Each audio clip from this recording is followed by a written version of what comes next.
Your Majesties, Your Royal Highnesses, esteemed Nobel laureates, ladies and gentlemen, on behalf of the Nobel Foundation, it's a great pleasure for me to welcome you to this year's Nobel Prize Award ceremony. In particular, I would like to wish the Nobel laureates and their families welcome to this ceremony. Earlier today, in Oslo, the international campaign to abolish nuclear weapons, ICAN, was awarded the Nobel Peace Prize for its work to draw attention to the catastrophic humanitarian consequences of any use of nuclear weapons, and for its groundbreaking efforts to achieve a treaty-based prohibition of such weapons. Today we are celebrating this year's Nobel laureates and their outstanding achievements in science, literature, and peace. We are also honoring the values the Nobel Prize stands for: enlightenment, humanism, and peaceful coexistence. Alfred Nobel dreamed of a better world. And in many ways, the world has become a better place since he wrote his will in the late 19th century. Thanks to scientific, cultural, and economic developments, more people have the opportunity to fulfill themselves and to live long and rich lives. Scientific achievements have not only made new technologies possible, they have also given us a deeper understanding how everything in our universe functions, from the stars to the cells in our bodies. Cultural advances have lessened the impact of prejudice and tradition. Economic growth has laid the groundwork for technological and social progress, as well as material wealth. We now have societies where people are able to live the lives they desire, to a degree the world has never seen before. However, today we are seeing accumulation of new threats against further possible positive developments. Science and the quest for knowledge are being questioned, even in parts of the world when they have been taken for granted. Facts, knowledge, and rational thinking are being challenged by alternative facts, untruthful statements, and irresponsible actions. Cross-border trade and cooperation are being resisted. Fundamental human rights are being ignored, one upsetting example being the treatment of the Rohingyas in Myanmar. All too many people are living under a constant threat of violence. The values expressed in Alfred Nobel's will are still relevant today. Humanistic values, critical thinking, the search for scientific facts and true knowledge must be the basis in our actions and decisions, both in our private lives and in politics and business. Alfred Nobel understood the power of good examples. In many ways, Nobel laureates become role models and sources of inspiration. In the spirit of Alfred Nobel, we should all stand up to the challenge of our times and try to bring about change. In times like these, schools are more important than ever. Some say that in the post-truth era, the focus should be on teaching pupils how to be critical about sources of information. This is important indeed. But in addition, young people need solid knowledge and high-quality education to be able to contribute to the progress and improvement of our society. They need to learn how to meet each other in discussion, to respect different views, and to find ways of jointly arriving at sensible conclusions. Being a teacher is an important task, one of the most important in our society today. Time after time, when Nobel laureates are asked about what have been the vital influences in their lives, their research, and their success, they recall a teacher who encouraged them to excel.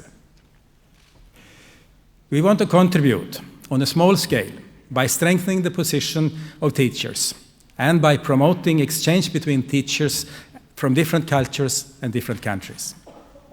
For this purpose, we have launched a new forum this year, the Nobel Teacher Summit, and for the very first time, we brought this year's prize-awarded achievements to classrooms around the world by producing downloadable Nobel Prize lessons within 24 hours of the prize announcements. The fascinating stories of the now 923 Nobel laureates form the basis for our many outreach activities, which engage audiences in Stockholm, Oslo, and around the world.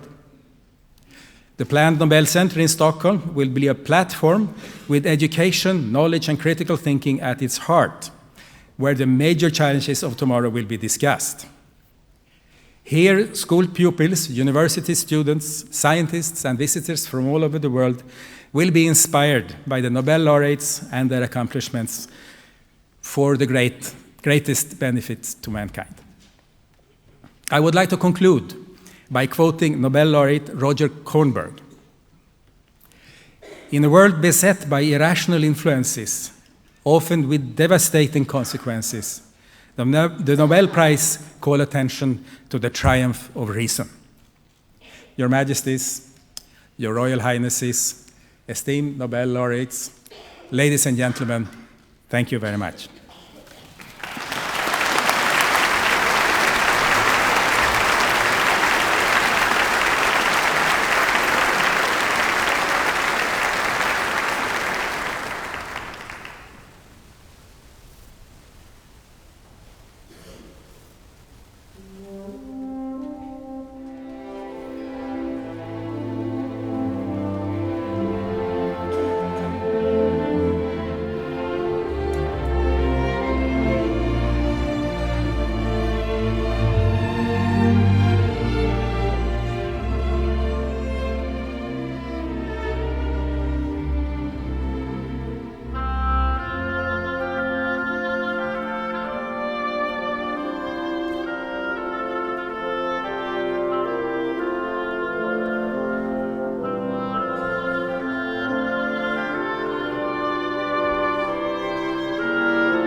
This was a piece from the Gaelic Symphony by Amy Beach, who was the first successful American female composer of large-scale art music, premiered in 1896 in Boston, actually the same year as Alfred Nobel died.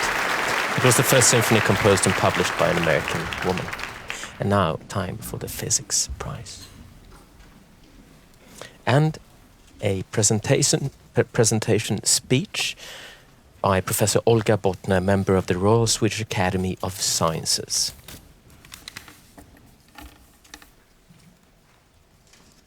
Your Majesties, Your Royal Highnesses, esteemed laureates, ladies and gentlemen. Gravitation is the weakest force we know, yet it is the force that keeps our feet on the ground. It determines the orbit of the planet around us, our sun, and governs the violent encounters of black holes in the distant universe. The 2017 Nobel Prize in Physics honors a discovery that reflects this apparent discord between strength and weakness in a subtle way. The observation of an incredibly weak distortion of space due to a passing gravitational wave created in a momentous collision between two black holes in a faraway galaxy.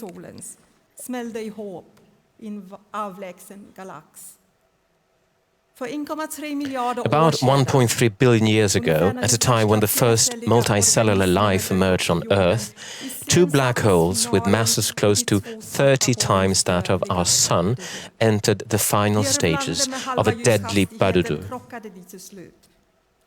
Whirling finally at half the speed of light, they collided and merged, an event which sent gravitational waves speeding through space and time, carrying information on what had just happened. Ever since then, the waves have traveled through the universe, sweeping through the Earth on September 14, 2015, when they were discovered by the newly commissioned twin detectors of the Laser Interferometer Gravitational Wave Observatory, designed to notice the tiniest vibrations. This was the first time ever that a passing gravitational wave had been directly observed on Earth. This amazing observation represents the dawn of a new era, opening up new vistas for astronomy and bringing about new possibilities to study gravitation close to black holes, where it is at its strongest. Gravitational waves were predicted about 100 years ago in the framework of Einstein's general theory of relativity, which connects gravitation with the geometry of space-time. They arise as ripples in space-time whenever objects accelerate, traveling outward from the source as ever weaker waves. When gravitational waves reach the Earth, they stretch and squeeze space by the tiniest amount, far too small to be detected by human senses. Nevertheless, the team of scientists led by this year's Nobel laureate succeeded in overcoming the challenge, constructing detectors called laser interferometers, capable of measuring the microscopic distortions, billion of times smaller than the thickness of a strand of spider silk in the distance between two mirrors. These interferometers use laser light, split along two arms, each 4 kilometers long. Mirrors at each end reflect the light back to a point where the light beams are superimposed. The resulting light wave is channeled to a detector where a pattern of shadows is seen and registered. A passing gravitational wave stretches one of the arms and compresses the other, causing the pattern to shift minutely, which is what the scientists detect. To exclude local disturbances, like passing trucks or tiny earthquakes causing the instruments to vibrate, the observatory comprises two identical detectors on opposite sides of the American continent, separated by about 3,000 kilometers.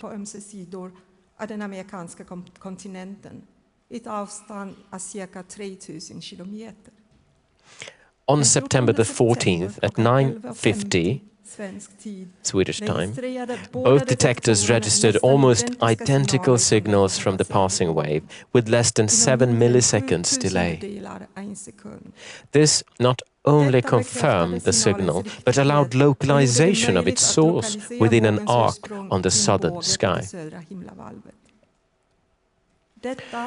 The first direct observation of a gravitational wave is in more than one sense an earth-shaking discovery, a breakthrough which has been followed by additional significant observations.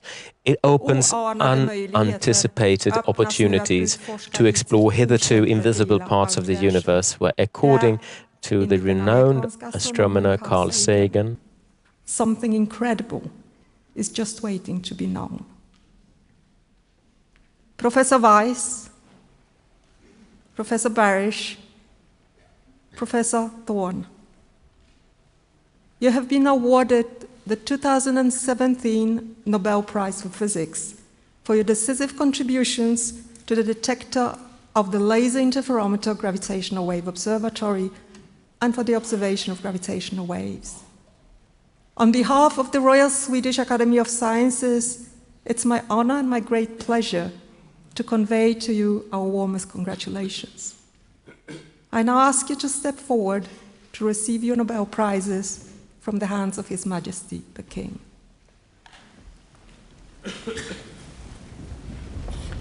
First, Rainer Weiss, born in Germany, affiliated to MIT in the United States of America.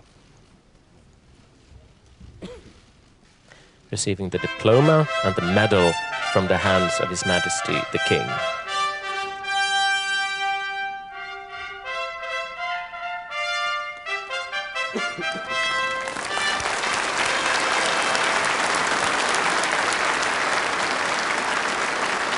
Happy family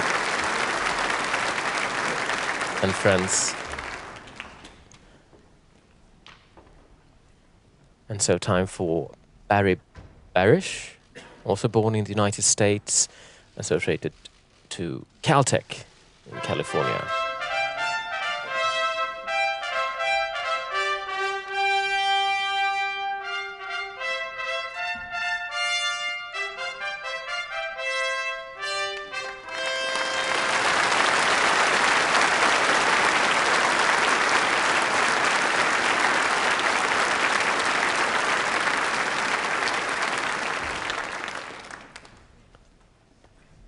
And Kip Thorne, also an American who is affiliated with Caltech in the United States.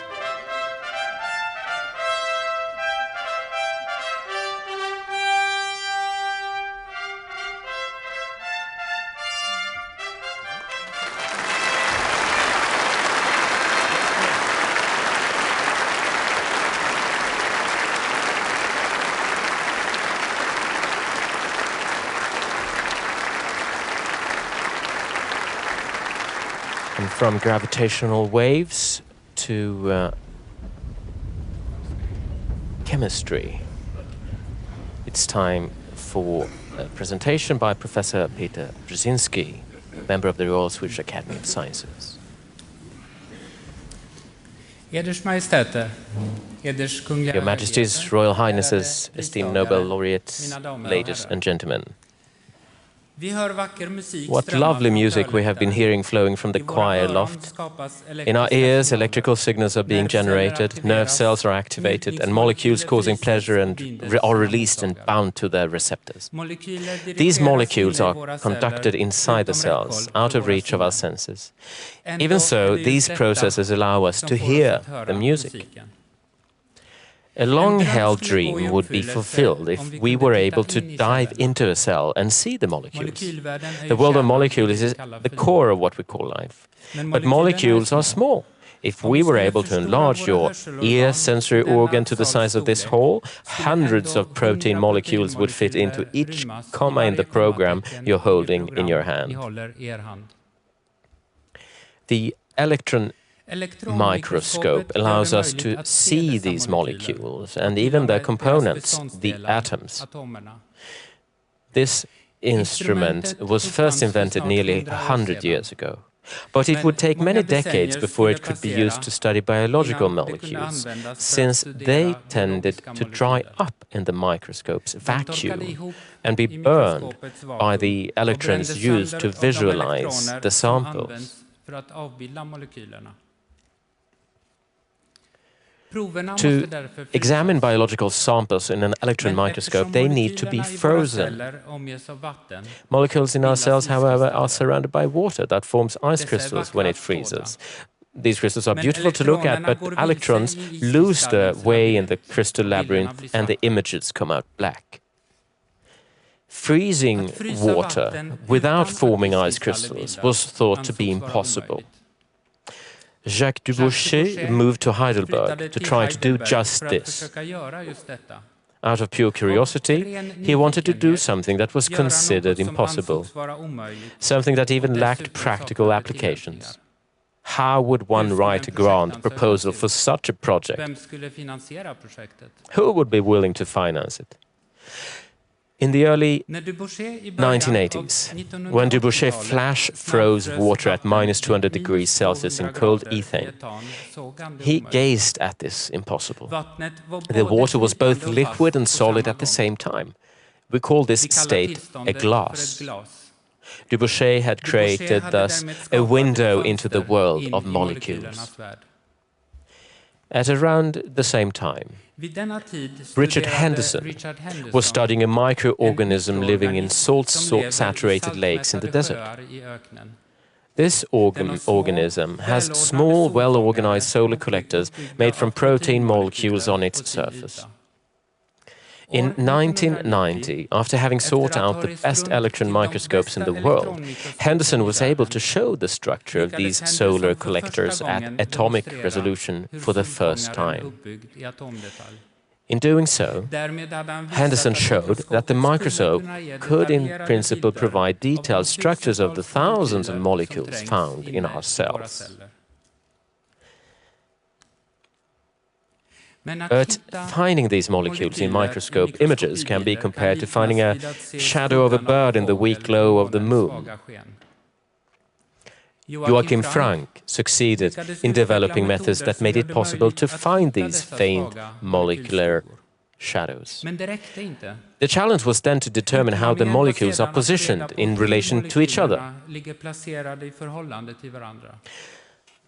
After more than 10 years' work, Frank finally was able to present sharp, three-dimensional models created from thousands of these faint molecular shadows.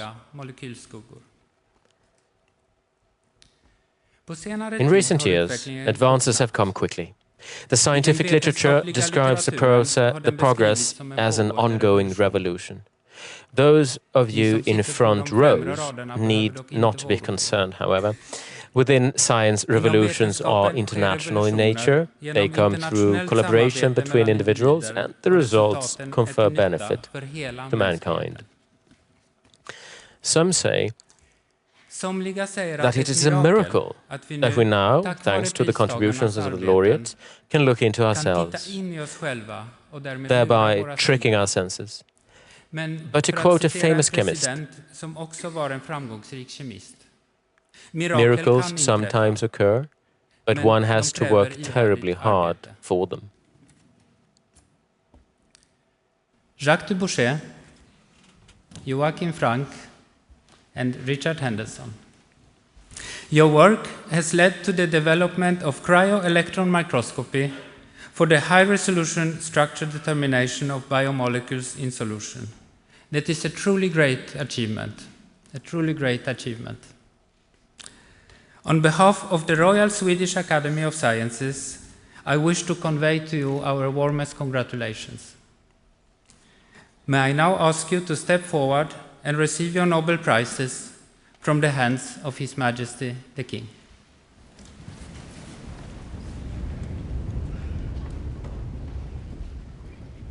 First out is Jacques Dubochet, born in Switzerland at the University of Lausanne.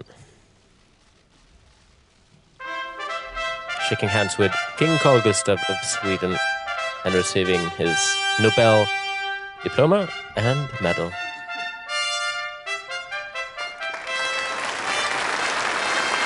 Nobel diplomas and the medals will be taken care of for the Nobel laureates, so they don't lose it during the banquet that is about to begin later this evening. And now Joachim Frank, born in Germany, and at the time of the announcement, he was associated with the Columbia University in the United States.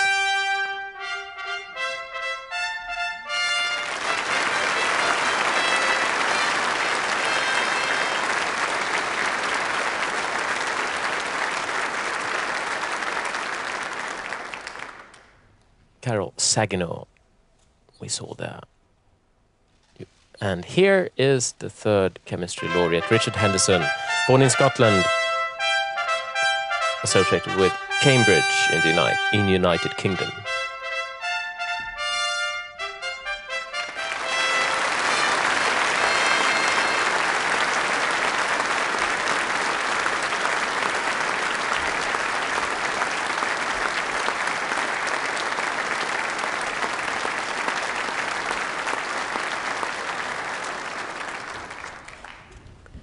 Now, time for another musical interlude by Johann Sebastian Bach.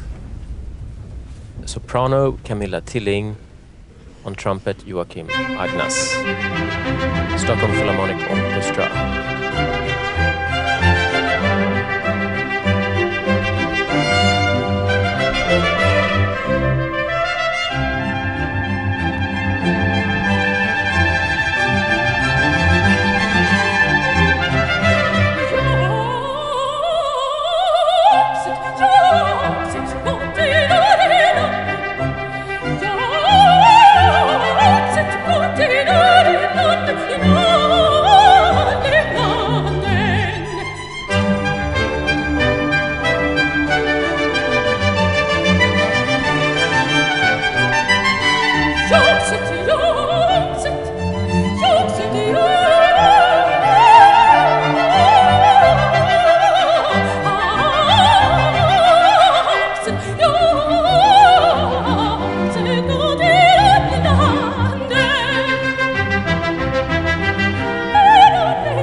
This aria from cantata number 51 by Johann Sebastian Bach was performed by the Stockholm Philharmonic Orchestra under the baton of Joanna Carneiro, one of the world's most prominent young conductors, and soloists, soprano Camilla Tilling. And now time for Your Majesties, Your Royal Highnesses, esteemed Nobel laureates, ladies and gentlemen. The Medicine Prize. Phileas Fogg, the main character in Jules Verne's acclaimed novel Around the World in 80 Days, could not have suffered from jet lag during his trip, despite crossing multiple time zones. His body had plenty of time, more than 3 days per time zone, to get adjusted to the time differences encountered along his journey. Today, in the era of jet travel, we can cross several time zones in only a few hours, but our bodies suffer as they struggle to adapt to the new time of our destination. Many of our foreign guests this evening are surely experiencing this now. Why can't our physiology adapt more rapidly? What keeps it behind?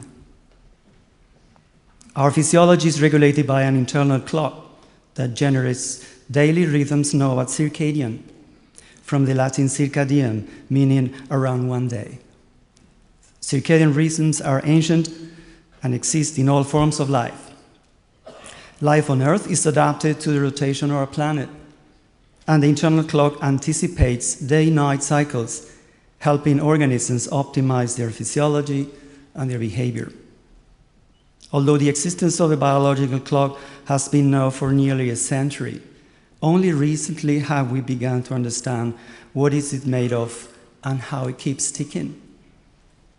Our story begins in 1729 when French astronomer Jean-Jacques de Marin took a mimosa plant, which leaves are open during the day but closed at night, and placed it in constant darkness. He observed that the leaves still open and close rhythmically at the appropriate time, suggesting an endogenous origin of the daily rhythm. Physiology is controlled by genes, and the biological clock is no exception. In 1971, Seymour Benzer and Ron Konopka isolated mutant flies that had alterations in their normal 24-hour cycle of activity. 15 years later, Jeffrey Hall and Michael Rosbach, working together at Brandeis University in Massachusetts, and Michael Young at Rockefeller University in New York, isolated that mutated gene called period. As instrumental as this was, however, the isolation of the period gene did not tell very much about the mechanism of the biological clock. It was a remarkable series of discoveries made during the 1990s by this year's Nobel laureates that finally elucidated how our biological clock ticks. The basic principle first proposed by Jeffrey Hall and Michael Rosbach is deceptively simple. The period gene produces a protein that accumulates in the cell, and after reaching a certain level, blocks the gene and hence its own production. As the protein levels subside, the gene becomes active again, and the cycle resumes. As many things in biology, however, the devil is in the details, as it was still unclear how the period protein can be stabilized long enough and then enter the cell nucleus to inhibit its own production. Michael Young discovered 2 additional genes. He named them timeless and double time, that partner with period and together contribute to the generation of robust oscillations of approximately 24 hours. The discomfort of jet lag is evidence of the strength of our biological clock, as it takes time for the machinery to readjust to the sudden change in environmental conditions. Although sunlight is scarce this time of year in Stockholm, the good news is that food is also a strong resetting stimulus. So the banquet that follows after the ceremony will surely help toward adjusting our internal clocks. The 2017 Nobel laureates have uncovered a mechanism controlling a truly fundamental process in physiology, how our cells and bodies keep time. Such timekeeping is essential for adaptation and has important implications for human health, not just jet lag, but also the incidence of chronic syndromes such as cancer, metabolic and sleep disorders, and several neurological conditions. Professors Hall, Rosbach, and Young, your brilliant studies have solved one of the great puzzles in physiology. Your discoveries have unraveled the cogs and wheels of the biological clock, an essential mechanism for the survival of life on our planet. On behalf of the Nobel Assembly at the Karolinska Institute, I wish to convey to you our warmest congratulations. May I now ask that you step forward to receive the Nobel Prize from the hands of His Majesty the King. That was Professor Carlos Ibáñez, member of the Nobel Committee for Physiology or Medicine, speaking, holding the presentation speech of the Medicine Prize. First to receive it is Jeffrey Hall.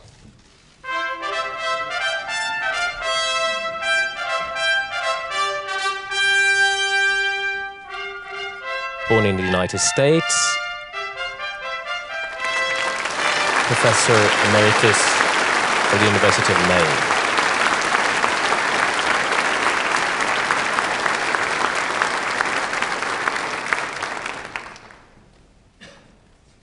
Michael Rosbach, also born in the United States, American, affiliated with the Brandeis University.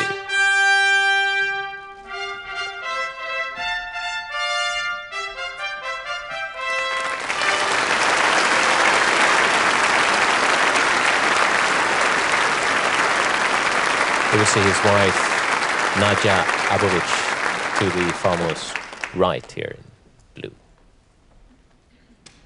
And finally, Michael Young.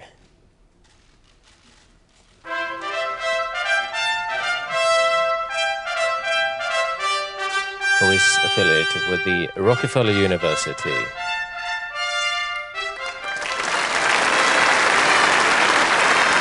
Jeffrey Hall and Michael Rosbach, having worked together very tightly and also as friends, and Michael Young with his team, both teams racing to the same discovery, in competition with each other, now on the stage together, finally receiving this recognition together. Fine moment this day on the 10th of December for them and for medical science.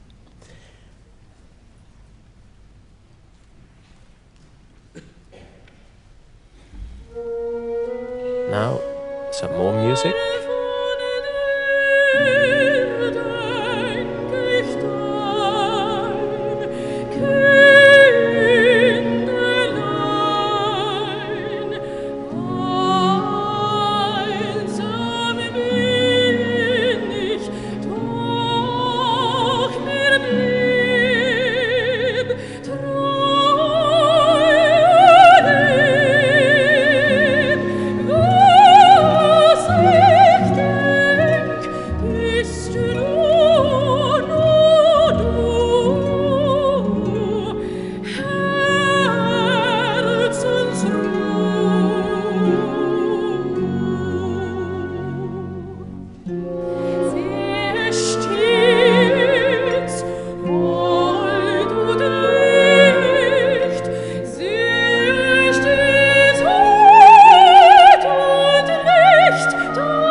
Liebesbriefchen by Eric Wolfgang Korngold and sung by soprano Camilla Tilling. Now it's time for this year's Literature Prize and a speech by Professor Sara Danius, who is the permanent secretary of the Swedish Academy that chose Kazuo Ishiguro as this year's laureate. Eders Majestäter, Your Majesties, Kungliga Högheter, Your Royal Highnesses, Excellenser, mina damer och herrar. ladies and gentlemen. I en av Kazuo Within a few Ishiguros pages of böcker one of öppnar his books, huvudpersonen en the main present. character receives a present. Han är ung, He's young, bara en pojke. merely a boy. När han lossar på pappret Unwrapping the inser han att present, he presenten finds several är sheets of inslagen i paper. flera lager. Han avlägsnar ark efter ark. He takes away Till paper after slut packar paper. han upp ett Has his friends förstoringsglas. played a joke on him? Finally unpacks an old leather case and hidden in it a magnifying glass. The magnifying glass has no bearing on the plot. It is simply a detail. But even so, it carries meaning. The scene provides us with an image for Kazuo Ishiguro's outstanding art. Turning page after page, gripped by a desire to discover what is hidden between the lines, and finally, opening the case, we find ourselves in possession of a magnifying glass. This is Ishiguro's gift to the reader, an optical device to help us human beings see ourselves, submerged as we are in a violent history without end.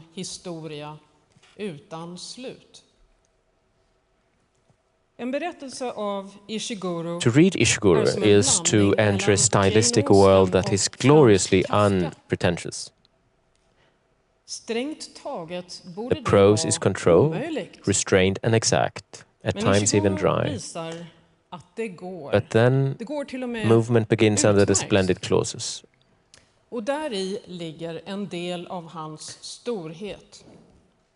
And therein lies his greatness. On one hand, the ordinary social life's rules, irony. On the other hand, lyhördheten för det absurda, som när Kafkas Gregor Samsa vaknar upp en morgon och inser att han förvandlats till en insekt. Of indulging into the absurd, like Franz Kafka. Berättelser är som Ishiguro's stories. Återstoden av dagen, som väl är den mest berömda romanen. Remainder of the Day, which is probably the most famous story, och berättar om en engelsk butler, tells the story of an English butler en gammal bekant. on his way to an old friend. Innan vi vet ordet av, Before we know it, we are sliding down into the abyss of existence. I existensens avgrund. Ishiguros värld är en tillvaro The world of utan Ishiguro hjältar. is a world without Därmed heroes, heller inga förövare och därför heller inga offer. but also no perpetrators, so neither any victims. His writing comes out of the realistic 19th century tradition with innovators such as Jane Austen, Charles Dickens, Charlotte Bronte and George Eliot. This was when the novel opened its window onto the quotidian world. Ishiguro, too, is an innovator, always taking risks. With every new book, he investigates a new genre mix, with elements of the detective story, science fiction, myth. The window of the novel has always been wide. Ishiguro has widened it even more. What about early 20th century modernism? Did it never happen? It's hard to imagine Ishiguro without Kafka, but also without Marcel Proust, James Joyce, Virginia Woolf, and others who have explored new literary terrain, in particular human consciousness. This is where to situate Ishiguro on the literary map. And yet this is only background. Ishiguro's writing is characterized by striking integrity. His viewpoint is his alone. He writes about different kinds of people. A Japanese mother whose daughter committed suicide in the years after the Second World War, a male pianist from England preparing for a crucial recital, a female guardian at a terrifying Halesam boarding school. What do these stories have in common? The reader must search for the root hairs, but they exist.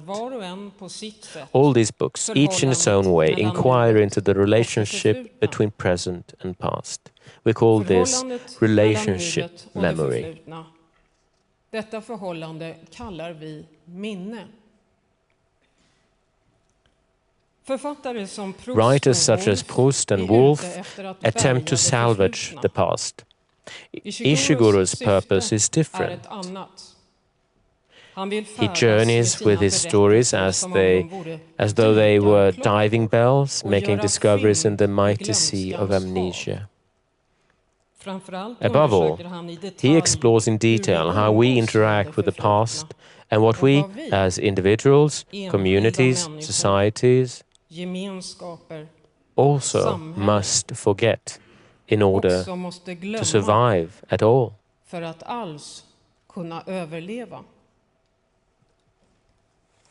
Dear Mr. Ishiguro, it is my great pleasure to convey to you the warm congratulations of the Swedish Academy and to ask you to receive from the hands of His Majesty the King the Nobel Prize for Literature. British novelist Kazuo Ishiguro, born in Japan, in Nagasaki. He moved to England in the 1960s when he was 5 years old.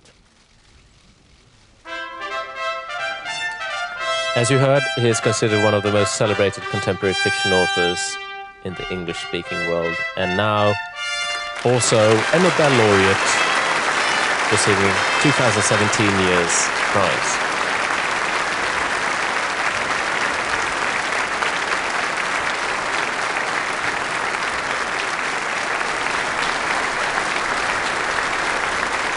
Wonderful applauses for Mr. Ishiguro.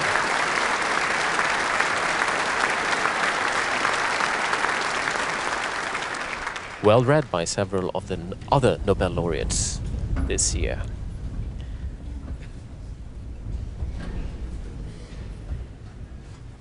Congratulations! What a appropriate title of next musical interlude by Willem Pettersson Berger.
congratulations from Frös of Flowers by Swedish national romantic composer Wilhelm Pettersson Bergman, leading us up to the Sweden Central Bank's Prize in Economic Sciences in memory of Alfred Nobel and the presentation speech by Professor Per Strömberg. Ladies and gentlemen, Majesties, Royal Highnesses. In the year 1726, something absolutely terrible happened at Strathenaridge Castle in the southeast corner of Scotland. A 3-year-old boy was kidnapped by a group of drifters passing through the area. His parents sent out an alarm, and soon after a woman was spotted in the vicinity carrying a crying child. The boy was rescued and happily reunited with his family. If that rescue had not occurred, we might not be standing here today. The boy would not only grow up to become a professor in Glasgow and a member of the fabled Royal Society. Adam Smith, as the boy was called, is indeed known as one of the great thinkers of the Enlightenment, and is widely recognized as a founder of modern economics. Adam Smith wrote 2 important works. The Wealth of Nations, published in 1776, explains how markets create economic welfare and introduced the idea that an invisible hand guided firms whose owners were motivated solely by the self-interested pursuit of profit maximization to produce exactly those goods that households demand. His other great work, The Theory of Moral Sentiments, was published 17 years earlier. Here, Smith set out to explain the existence of morals and norms in society. He described human behavior as a struggle between our passions, focused on immediate satisfaction, and an impartial spectator, our long-term oriented and rational self. According to Smith, the struggle between these opposing internal forces makes us vacillate between stupidity and wisdom, impulsivity and responsibility, selfishness and concern for others. Morals and norms help our impartial spectator keep our passions in check and are necessary for a well-functioning society. These 2 monumental works provide 2 very different views of human behavior, and indeed the tension between them has been evident in economic research for the last 250 years. On one hand, we see that individuals act irrationally and myopically, leading many to make decisions that do not serve them well. On the other hand, market forces may diminish the role that these individual idiosyncrasies play in shaping economic outcomes. If rational, long-term agents outcompete the irrational and myopic ones, they force the latter either to adapt their behavior or to exit the market. When Thaler began his career as a researcher in the late 70s, the rational paradigm had recently made great advances and created frameworks that are still important for understanding markets, organizations, contracts, and negotiations. As a doctoral student, however, Thaler observed that most people, including prominent economists, did not behave as the rational agents of economic theory. He started collecting anomalies. In a crucial moment, he realized that insights from cognitive psychology could be used to shed light on many such deviations from rational behavior. Time was ripe to derive new theories and hypotheses that were better grounded in human psychology. Thaler's planner-doer model for limited self-control builds on the conflict between our planning and impulsive selves and can, among other things, be used to analyze how to improve people's savings behavior. His research on social preferences shows how people's preferences for fairness can stop firms from raising prices and cause shortages in times of crisis. His theory of mental accounting describes how limited cognition makes us use simple rules of thumb when making financial decisions, leading to systematic patterns and biases. Outside of academia, Thaler's work has had a significant impact on real-world policymaking, not the least in the area of pension program design. His idea of nudging people to save more has helped to create literally billions of dollars of retirement wealth for ordinary people throughout the world. These programs are clear examples of how insights from behavioral economics can help individuals make better economic decisions. Your work on the consequences of bounded rationality, limited self-control, and people's sense of fairness has brought insights from psychology, from the fringe of economics, to its very center. Your research has been crucial in building the new field of behavioral economics. It has informed public policy, unified social science, and finally liberated Adam Smith. It's an honor and a privilege to convey to you, on behalf of the Royal Swedish Academy of Sciences, our warmest congratulations. I now ask you to receive your prize from His Majesty the King. Richard Thaler, a portal figure within the field of behavioral economics, now receiving his Nobel Prize. One might say that the 2002 prize to Daniel Kahneman was the first of this fine recognition of how one successfully can bring psychology into economics. And now 2017, it's time for Mr. Thaler, who is taken by sentiments here. A strong moment for him, of course.